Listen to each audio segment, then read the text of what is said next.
کہ ایک مقام سے حضرت سلمان اور مولا کائنات گزر رہے ہیں، وہاں ایک ٹیلا نظر آیا، ٹیلے پر اتنی ساری چونٹیاں تھیں کہ جیسے چادر سی بچھی ہوئی تھی، کئی چونٹیاں، اور ایسا لگ رہا تھا ایسے چادر بچھی ہوئی ہے۔ فوراً جناب سلمان نے دیکھا اور دیکھ کر کہا کہ سبحان ہے وہ ذات جو ان کی تعداد سے واقف ہے، سبحان ہے وہ ذات جو ان کی تعداد سے واقف ہے۔ جیسے ہی مولا کائنات نے سنا، کہا سلمان یہ نہ کہو کہ سبحان ہے وہ ذات جو ان کی تعداد سے واقف ہے، بلکہ یہ کہو سبحان ہے وہ ذات جس نے ان کو خلق کیا ہے۔ جسے حمد کرنا علی سکھائے، وہ سلمان نہ بنے تو کیا بنے؟ کہا یہ نہ کہو کہ سبحان ہے وہ ذات کہ جو ان کی تعداد سے واقف ہے، بلکہ کہو سبحان ہے وہ ذات جس نے ان کو خلق کیا، اس لیے کہ سلمان ان کی تعداد سے تو میں بھی واقف ہوں۔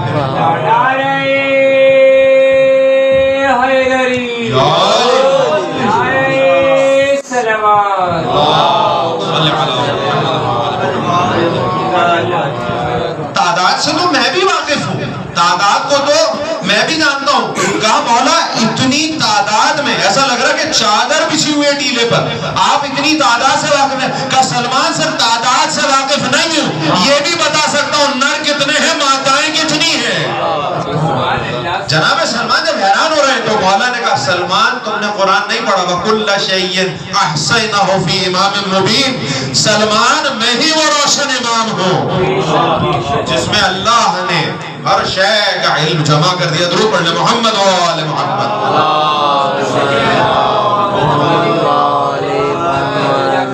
میں وہ امام مبین ہوں۔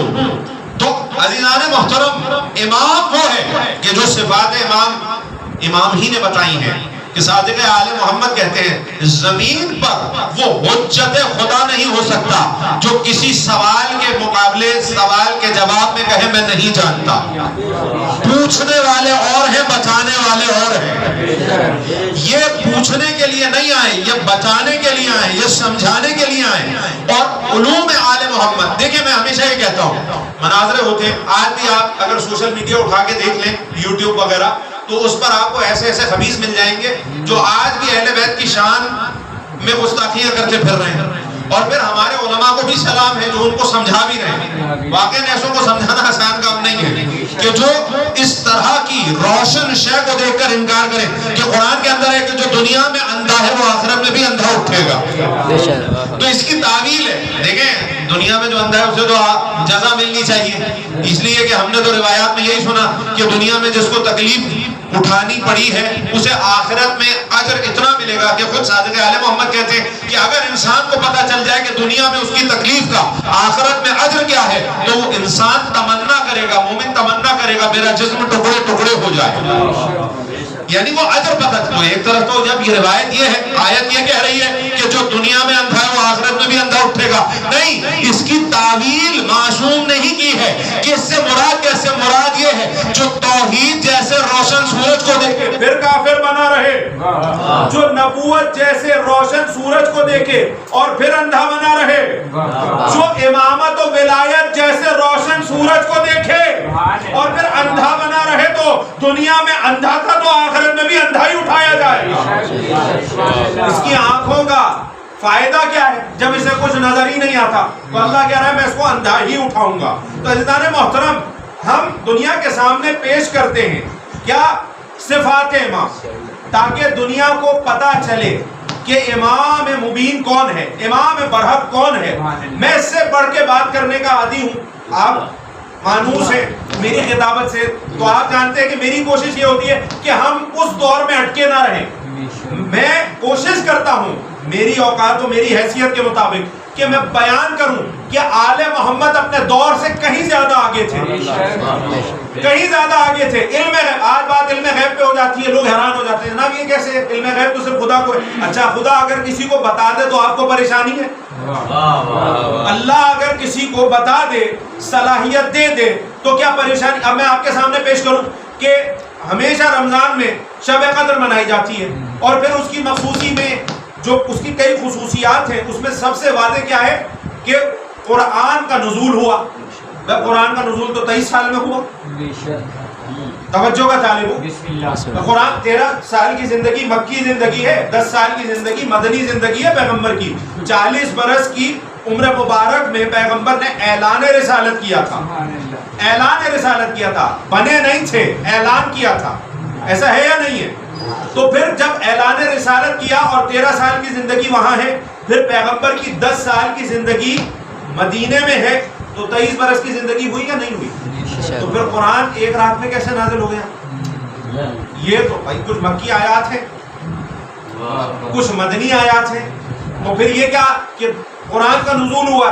نہیں, علماء نے بیان کیا کہ اللہ نے ایک بار پورا قرآن پیغمبر کے دل پہ اتار دیا, اور پھر بعد میں جبریل آ کر فقط بتاتے تھے یا رسول اللہ, اللہ کی مرضی ہے کہ اب یہ پہنچا دے. تو یہاں پر اگر آ گئے تو نقطہ ضرور ہدیہ کروں گا. جب آئی تھی نا آیا بلغ, تو کہا تھا نبی وہ پہنچا دیجئے, اگر یہ نہ پہنچایا تو کار رسالت انجام نہ دیا, رسالت نہیں پہنچائی تو جبریل یہ بھی تو بتا دو کہ کیا پہنچانا ہے. یہ تو نہیں بتایا کہ کیا پہنچانا ہے, کہا پہنچا دو, اور نبی کو پتا تھا جو پہنچانا ہے وہ پہنچا دیا. پتا یہ چلا علم پہلے سے نبی کے پاس ہے. اللہ نے علم پہلے سے دے دیا ہے, جبریل آ کر فقط بتاتے تھے کہ اللہ اب یہ چاہتا ہے کہ اب یہ بیان کر دیا جائے, تو اللہ کسی کو بتاتے. تو یہ تو دیکھیں معجزہ کہتے ہی اس کو ہے جو عقل میں نہ سمائے. معجزے کی جو ڈیفینیشن ہے اس میں سے ایک کیا, یہ بہت جو مشہور ہے, واضح ہے, جو علماء سے آپ سنتے بھی رہتے ہیں کہ معجزہ اسے کہتے ہیں کہ جو شے عقل میں نہ سمائے, حیران کر دینے والی ہو, اسے انسان سمجھ نہ سکے, پریشان ہو جائے, حیران ہو جائے, معجزہ اسی کو کہتے ہیں نا. میں آج کی ماڈرن فزکس دیکھیں, مولا جب معجزے دکھاتے تھے تو مولا یہ کہتے تھے کہ ابھی بھی تمہیں ہماری فضیلت کا پتہ نہیں ہے. سب کچھ کیا بھائی, کیا کیا نہیں کیا؟ مردے زندہ کیے, مردے زندہ کیے یا نہیں کیے؟ سورج پلٹایا یا نہیں پلٹایا؟ نبی نے چاند 2 ٹکڑے کیا یا نہیں کیا؟ کتنی چیزیں, کتنے معجزات دکھائے.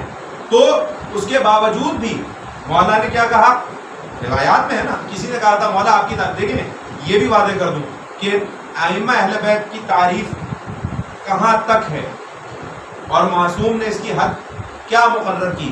دیکھیں ہمارے مطابق تو کوئی حد ہی نہیں ہے.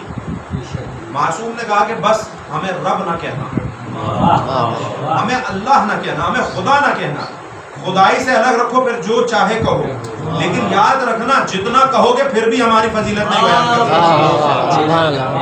جتنا بیان کرتے جاؤ گے پھر بھی فضیلت بیان نہیں کر سکتے. آج لوگ حیران ہوتے ہیں کہ معصوم کو کیسے پتا تھا. جو علم ترقی کرتا گیا, انسان کو سمجھ میں آتا گیا. آج کی فزکس کہتی ہے, میں آپ کے سامنے ذرا سا مجھے برداشت کیجئے گا تھوڑی دیر کے لیے, درود پڑھ لیں محمد و آل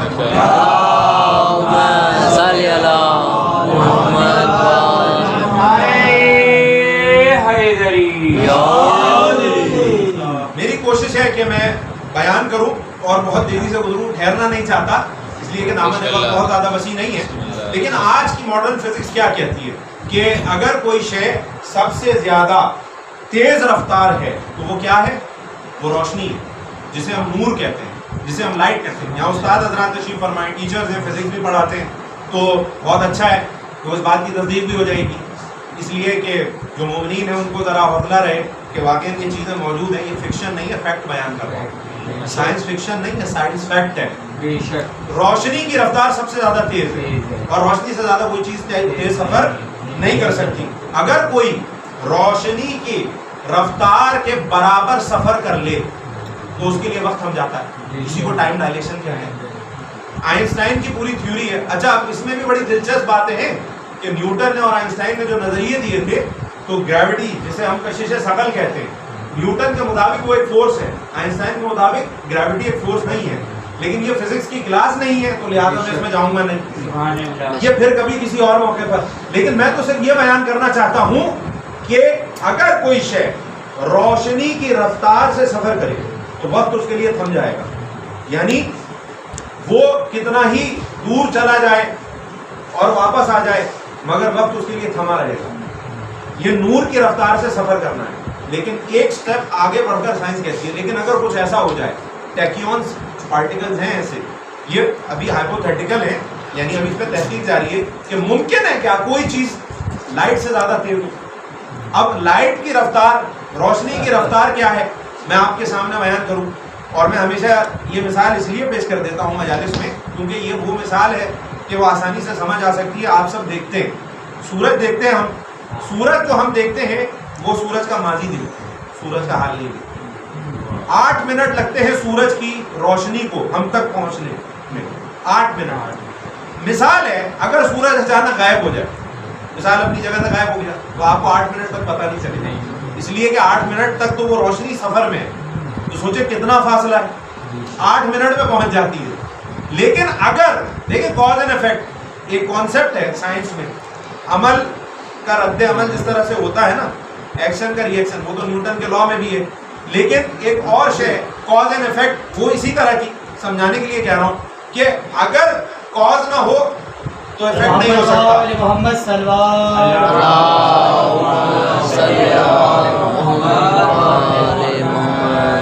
اگر کاز نہ ہو تو افیکٹ نہیں ہو سکتا.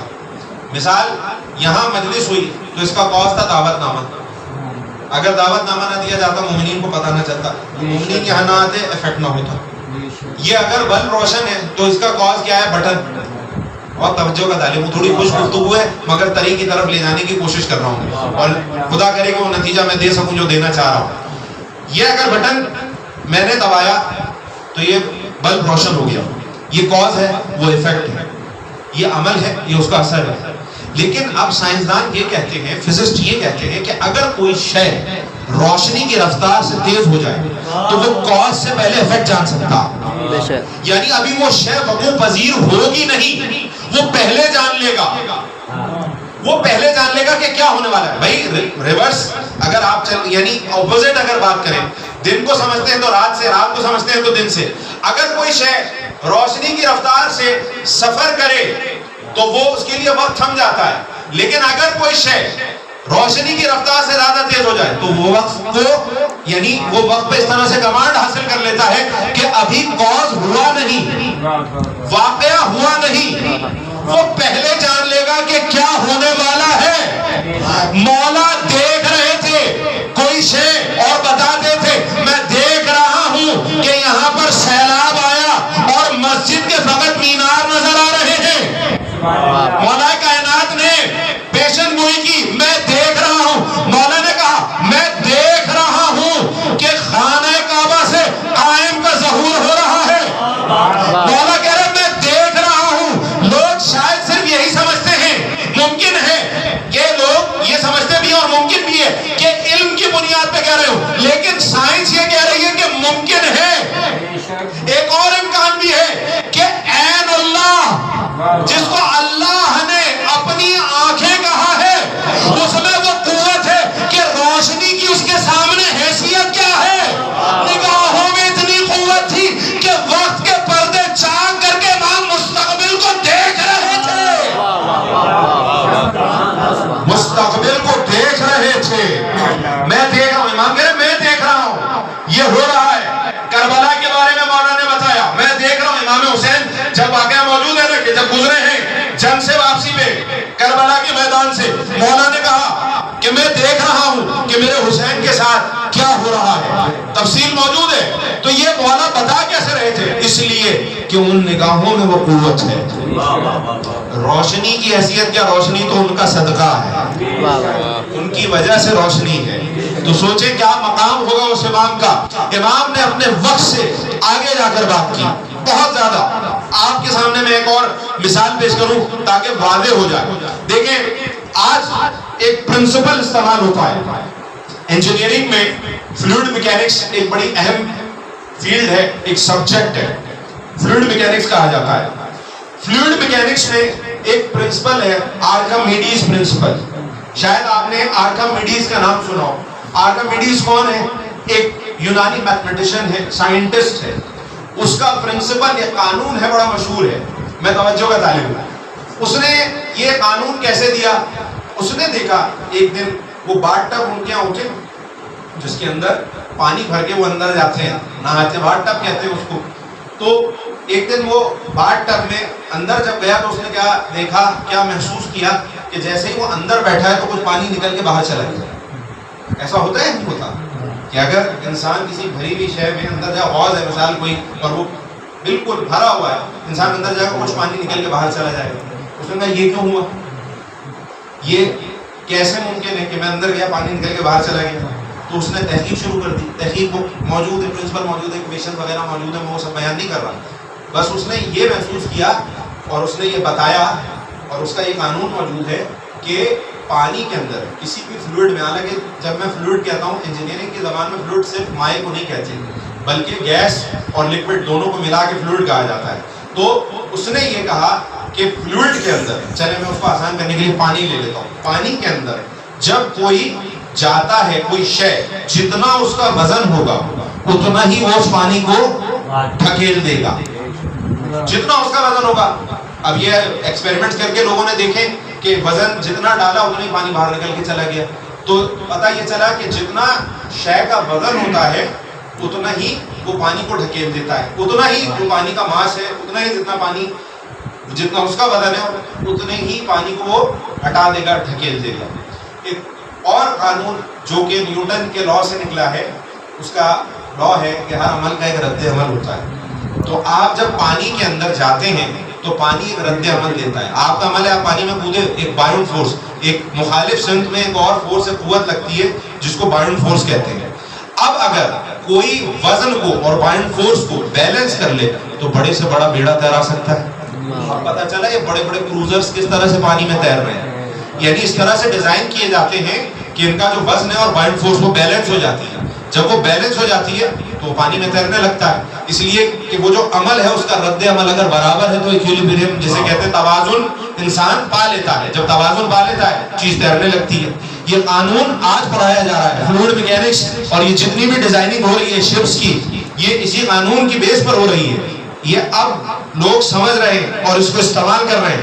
1400 سال پہلے مولا علی کے سامنے ایک مسئلہ پیش کیا گیا.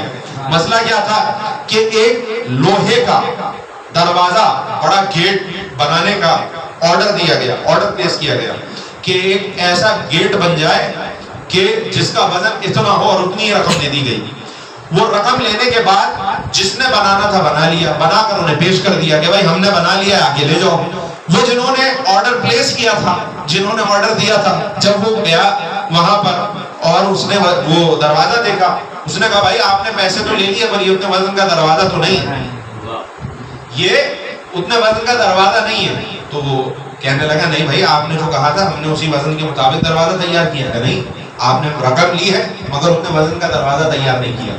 جھگڑا بڑھ گیا, قاضی کی جو عدالت تھی اس میں چلا گیا, کہا کہ آپ فیصلہ کیجیے, ہم نے جو پیسہ دیا تھا وہ ہمارا ضائع ہو رہا ہے اس لیے کہ ہم نے جتنے وزن کا دروازہ کہا تھا اتنے وزن کا ہے ہی نہیں. وہ کہہ رہا بھائی نہیں اتنے ہی وزن کا دروازہ ہے جتنا کا آپ نے کہا تھا.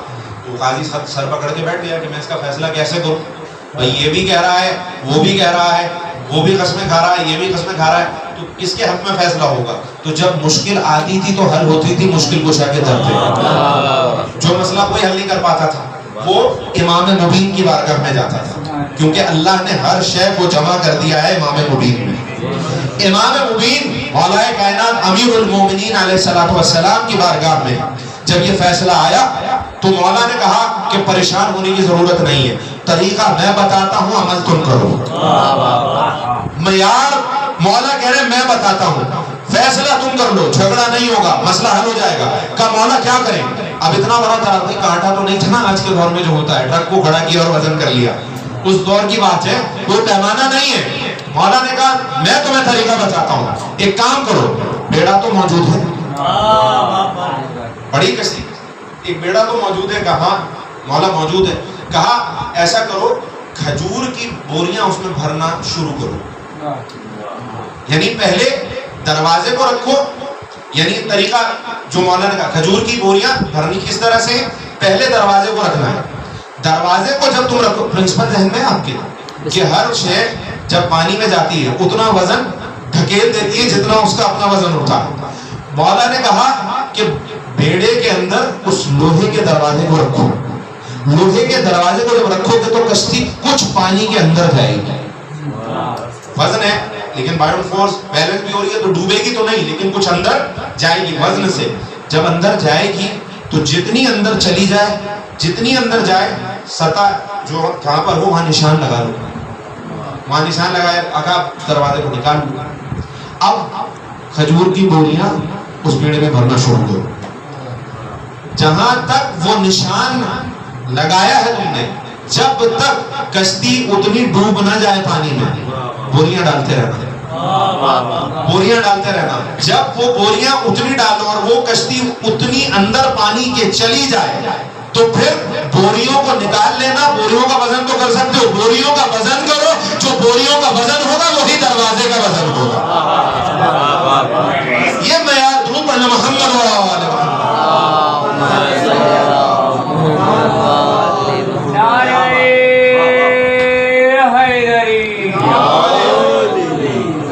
محترم. امام مبین نے یعنی آج دنیا اس پرنسپل پر کام کر رہی ہے. مولا نے 1400 سال پہلے اس پرنسپل اور اس علم کو اپنے فیصلوں میں استعمال کر کے دکھایا. مولا نے فقط فزکس کو یا انجینئرنگ کو یا فلوئڈ میکینکس کو استعمال نہیں کیا، بلکہ اکنامکس کے فیصلے مولا کرتے تھے، اکنامکس کے فیصلے مولا کرتے تھے، جیولوجی کے فیصلے مولا کرتے تھے، زولوجی اور باٹنی کے فیصلے مولا کرتے تھے، نفسیات، سائیکالوجی، مولا نے ہیومن سائیکالوجی کو اپنے فیصلوں میں استعمال کیا ہے.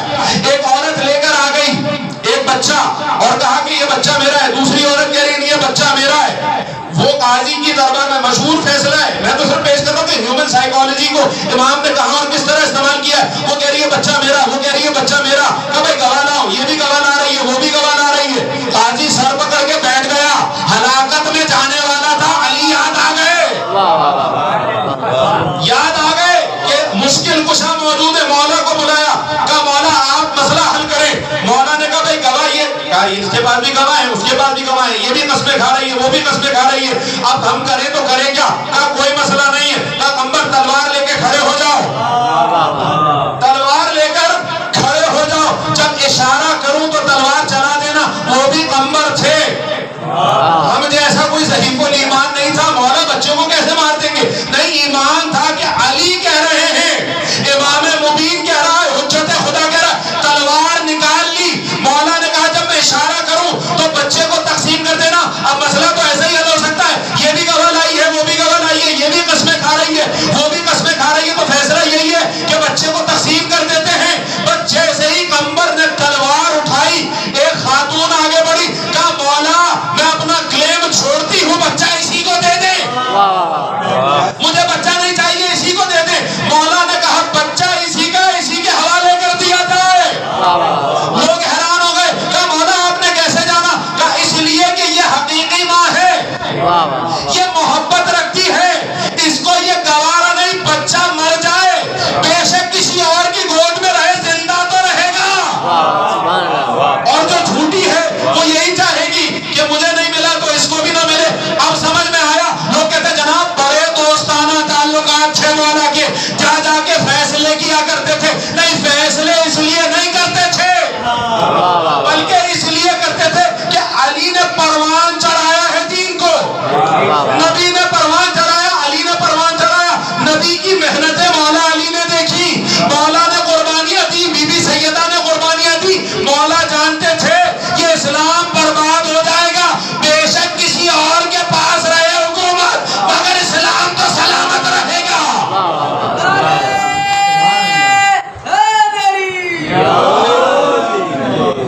سلامت تو رہے گا، باقی تو رہے گا، دین تو بچا رہے گا.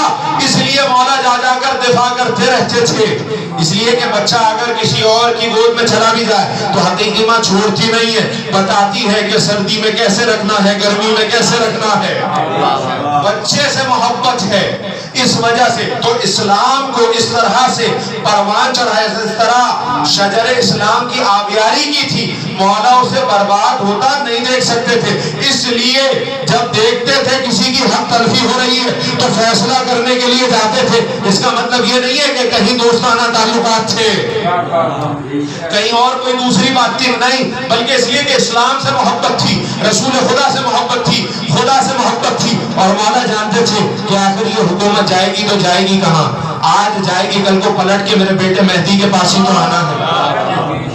آنا تو قائم آل محمد کے پاس ہے نا، اس لیے کہ وقت کا امام مبین وہی ہے جو پردہ غیبت میں موجود ہے، وقت کا علی بھی وہی ہے، وقت کا حسین بھی وہی ہے، 11 امامتوں کا وارث ہے جو 12واں غیبت میں ہے۔ میں دامن وقت تنگ ہو گیا عزیزان محترم، اپنی منزل سے قریب آ گئے ہوں، درود پڑھ لیں محمد و آل محمد۔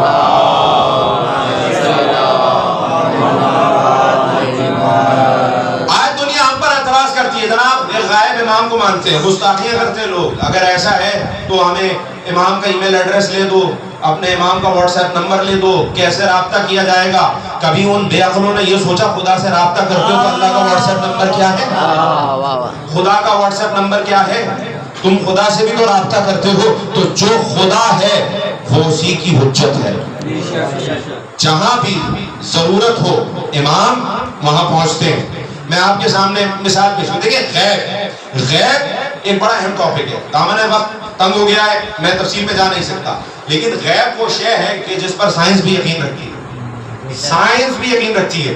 آج بھی جو یونیورس کا ماڈل ہے، دیکھیں یہ جو ماڈل پیش کیا گیا ہے کائنات کا، وہ مکمل ہی نہیں ہوتا جب تک اس کے اندر ڈارک انرجی کو ایڈ نہ کیا جائے، کہ ایک قوت ہے جو ہمیں نظر نہیں آ رہی۔ سائنسدان کہہ رہے ہیں، ایسٹرو فزسٹ آج کے کہہ رہے ہیں کہ یہ جو کائنات ہے یہ مسلسل پھیل رہی ہے، یہ کائنات مسلسل پھیل رہی ہے، کہکشائیں ایک دوسرے سے دور جا رہی ہیں۔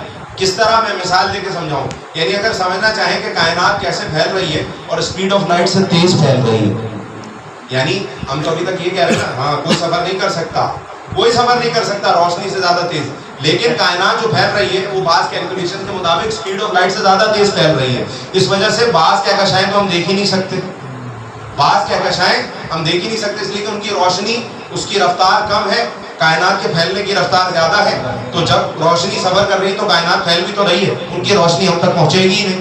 جہاں انسان کی عقل جواب دینے لگتی ہے وہاں سے اس کی کبریائی کا آغاز ہوتا ہے، جو ہم کہتے ہیں الحمدللہ رب العالمین۔ سائنسدان کہہ رہے ہیں یہ ڈارک انرجی کیا ہے؟ انہوں نے کہا ہمیں نہیں پتا کیا ہے ڈارک، اسی لیے اس کا نام، اس انرجی کا نام ڈارک انرجی اسی لیے کہ انہیں نہیں پتا، وہ نظر نہیں آتی، نظر نہیں آتی مگر ہے، نظر نہیں آتی مگر ہے، اثر رکھتی ہے۔ اثر کیا ہے؟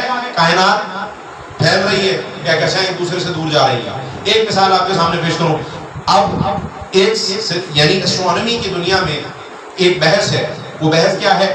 وہ بحث ہے کہ اس نظام شمسی میں 8 سیارے نہیں ہیں بلکہ ایک اور سیارہ بھی ہے۔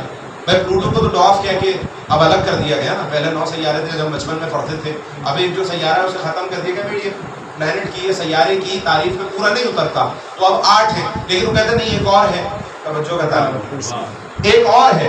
سائنسدان کہہ رہے ہیں یہ ایک اور ہے، تو کہا کہ یہ سیارہ ہے، اسے تلاش کر رہے ہو تو مل کیوں نہیں رہا؟ کہا نظر نہیں آ رہا مگر ہے، توجہ کا طالب ہو، کہا نظر نہیں آ رہا مگر ہے، کہا جب نظر نہیں آ رہا تو تمہیں کیسے پتا کہ ہے؟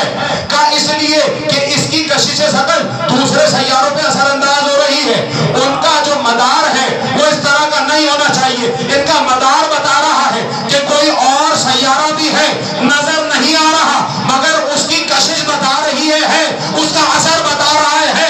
ہم بھی تو کب سے یہ کہہ رہے ہیں امام ہے، نظر نہیں آ رہا مگر ہے، نظر بے شک نہ آئے مگر اثر بتا رہا ہے،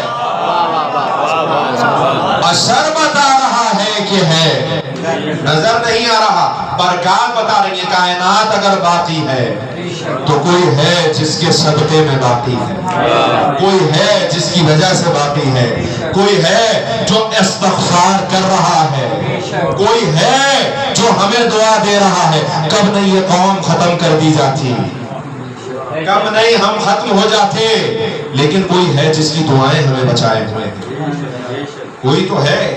یہ ہونا، اور عزیزان محترم دنیا نے جو ترقی آج کی ہے، روایات میں آیا ہے کہ جو علم ہے اس کے 27 فروق، یعنی 27 اس طرح کہوں کہ درجے ہیں، ابھی تک تا ظہور قائم صرف 2 درجے ظاہر ہوں گے، 25 پھر بھی لوگوں کو پتہ نہیں ہے، اور روایات بتاتی ہیں کہ وہ 25 درجے قائم آل محمد آ کر بتائیں گے۔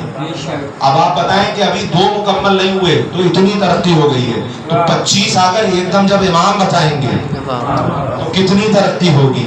عزیزان محترم جب امام آئیں گے تو آ کر جب مکے سے آپ کا ظہور شروع ہوگا تو امام صدا دیں گے, ہے کوئی تم میں جو آدم کی زیارت کا خواہش مند ہو, ہے تم میں کوئی جو ابراہیم و اسماعیل کی زیارت کا خواہش مند ہو, ہے تم میں کوئی جو موسیٰ و عیسیٰ کی زیارت کا خواہش مند ہو, ہے تم میں کوئی جو نبی و علی کی زیارت کا خواہش مند ہو, ہے تم میں کوئی جو نسل علی میں جو آئمہ ہیں, جو نسل حسین میں آئمہ ہیں, ان کی زیارت کا خواہش مند ہو. اگر کوئی ہے تو آئے, آ کر مجھے دیکھ لے, اس پوری نسل پاکیزہ کا خلاصہ میں. اور جب مولا مکہ فتح کر لیں گے